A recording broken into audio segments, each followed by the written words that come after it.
Good evening everyone. Today's topic is cell fundamental unit of life. तो आज पढ़ेंगे हम कि सेल कोशिका जिसको हम हिंदी में कहते हैं हमारे जीवन की एक मौलिक इकाई है। हिंदी में कहते हैं इसको हम। तो सेल जो है it is a structural and functional unit of life. ये कहा जाता है इसको कि ये हमारे स्ट्रक्चरल और फंक्शनल यूनिट ऑफ लाइफ है। It is discovered by Robert Hooke. Robert Hooke ने इसको डिस्कवर किया था 1665 में किया था। कहाँ डिस्कवर किया था? Dead cell of the plant oak in a कॉक cell. And the microscope is discovered by the Anton van Leeuwenhoek. Robert Hooke ने जो सेल डिस्कवर की थी वो डेड सेल थी, लेकिन जो एंटन वॉन ल्यूवेनहुक ने की थी वो लाइव सेल के ऊपर इसने डिस्कवरी की थी। सेल अगर देखा जाए तो on the basis of nucleus two types के होते हैं, प्रोकैरियोटिक एंड यूकैरियोटिक। प्रोकैरियोटिक कौन से होते हैं? जिनमें प्रिमिटिव न्यूक्लियस होता है। यूकैरियोटिक कौन से होते हैं? जिनमें ट्रू न्यूक्लियस होता है। यानी प्रो मीन्स प्राचीन, primitive, and eu means true. Eu means true. तो it is of two type, prokaryotic and eukaryotic. Next is the diagram of the prokaryotic and the eukaryotic cell. In the prokaryotic cell, there is a cell wall is there, cell membrane is there, nucleoid is there instead of the nucleus, and here it is a pili is there, and ribosome is 70s, and here it is the cytoplasm. So it is a prokaryotic cell. एक bacterial cell का diagram है ये. Eukaryotic जो होता है वो animal cell and plant cell दो type का होता है. यूकैरियोटिक जो सेल है उसमें centriole is present, cell membrane होती है, एंडोप्लाज्मिक रेटिकुलम होता है जहाँ न्यूक्लियस है उसके साइड में, साइटोप्लाज्म होता है, राइबोसोम यहाँ पर एटीएस होता है, माइटोकॉन्ड्रिया होती है, गोल्गी बॉडी होती है, वैक्यूल्स होते हैं, vacuoles are numerous, and lysosomes are there. तो ये एनिमल सेल का डायग्राम है यूकैरियोटिक सेल के अंदर. Next is the diagram of the plant cell. Plant cell का डायग्राम क्या है? प्लांट सेल के अंदर है क्लोरोप्लास्ट होता है. एनिमल सेल में एब्सेंट होता है chloroplast. Chloroplast is responsible for the photosynthesis. क्यों? क्योंकि इसके अंदर क्लोरोफिल पिगमेंट प्रेजेंट होता है. सेल वॉल होती है इसके अंदर, सेल मेम्ब्रेन होती है, एंडोप्लाज्मिक रेटिकुलम होता है, न्यूक्लियस होता है, राइबोसोम्स होते हैं, वैक्यूल होता है, and cytoplasm is there, mitochondria, Golgi body. Vacuole is very large, approximately 90% of the cell is a vacuole, and the lysosome is there. So it is a diagram of the eukaryotic cell, but in the case of the plant cell. Next is, what is the difference between the prokaryotic and the eukaryotic cell? Prokaryotes and eukaryotes में क्या difference है? Prokaryotic cell होती है the cell which have no well defined nucleus and the nuclear membrane. So it is called the prokaryotic, whereas the eukaryotic which carry the well defined nucleus and the nuclear membrane. So it is a difference between the prokaryotic and the eukaryotic cell. Ribosome यहाँ पर 70s होता है, यहाँ पे 80s होता है. ये जो ऑर्गेनीज होती है, cell organelle, mitochondria, Golgi body, lysosome, ये सब क्या है? प्रोकैरियोटिक सेल में एब्सेंट होता है, बट यूकैरियोटिक सेल में प्रेजेंट होता है. पिली यहाँ पर प्रेजेंट होती है, यहाँ पर पिली जो होती है एब्सेंट होती है. डीएनए यहाँ पे सर्कुलर होता है, यहाँ पर लीनियर होता है. Example is a bacterial cell, and here is a plant cell and the animal cell. So these are the various difference between the plant cell and prokaryotic and the eukaryotic cell. Next is what is the difference between the plant cell and the animal cell. देखिए ये basic notes है exam point of view के लिए. जैसे 11th class के लिए ये sufficient रहेंगी, 9th क्लास के जो बच्चे हैं वो इसको कर सकते हैं. Plant cell and the animal cell. Plant cell जो है वो उसमें सेल वॉल जो होती है प्रेजेंट होती है, but cell wall absent in case of the animal cell. Chloroplast यहाँ प्रेजेंट होता है, यहाँ पर एब्सेंट होता है.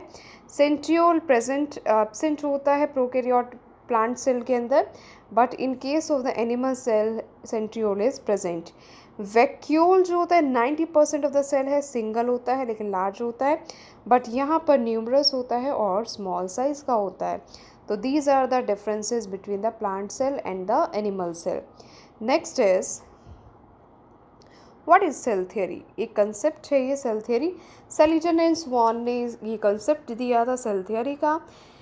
इसके अकॉर्डिंग क्या है कि जितने भी लिविंग ऑर्गेनिज्म होते हैं that are made up of the cell, यानी अगर हम पूरी धरती पर देखें, पूरी अगर अर्थ पे देखें, तो it is a living cell, all the living cell are made up of the cell.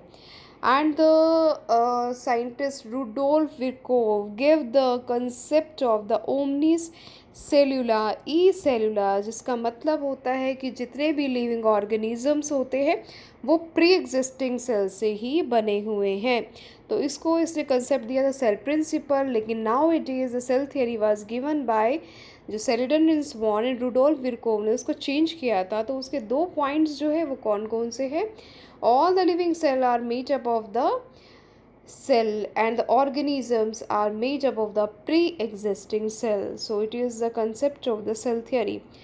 Next is the cell membrane. What is cell membrane? It is the outer covering of the cell. Semi permeable nature की होती है। It is made up of the protein and the lipids. Basically protein जो होता है 40% है और lipid जो है 52% है। यहाँ पर सिंगर एंड निकोलसन दो साइंटिस्ट थे, उन्होंने ये इसका डायग्रामेटिक रिप्रेजेंटेशन दिया था, फ्लूइड मोज़ेक मॉडल दिया था ये।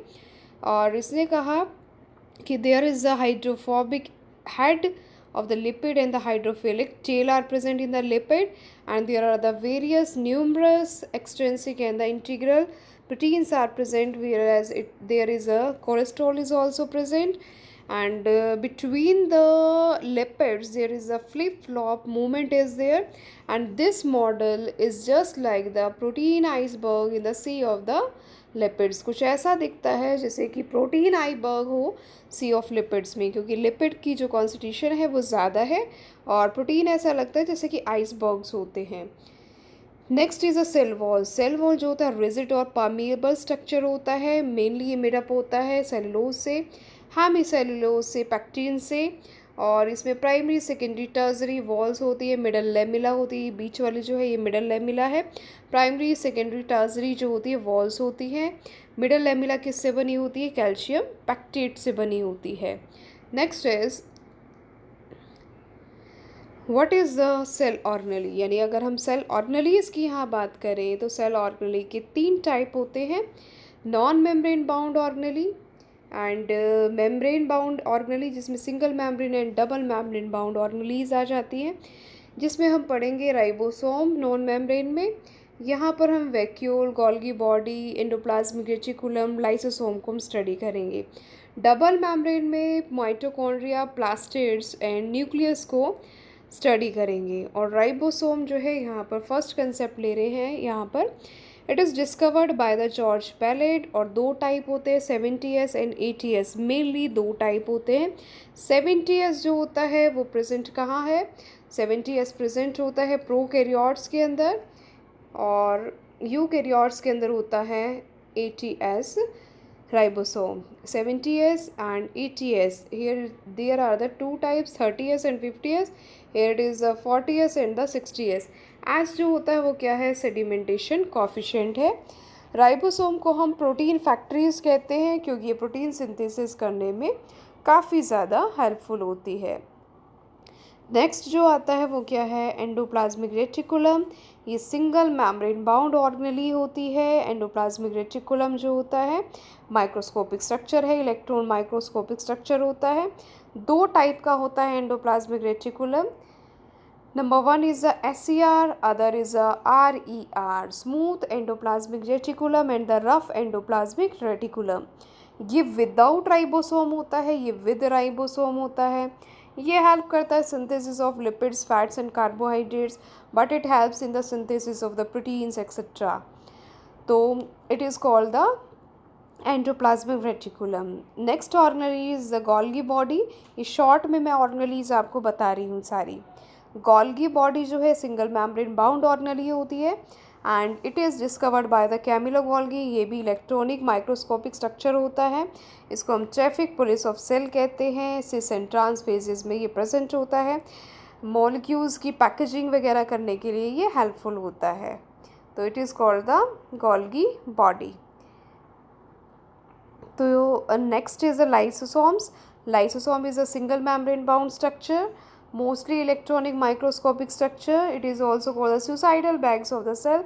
Why it is called the suicidal bag of the cell? Because it consists of the hydrolysis enzyme and digestive enzyme are present. It digests the material and suicide itself, ये अपने ही क्या कर लेता है, suicide कर लेता है।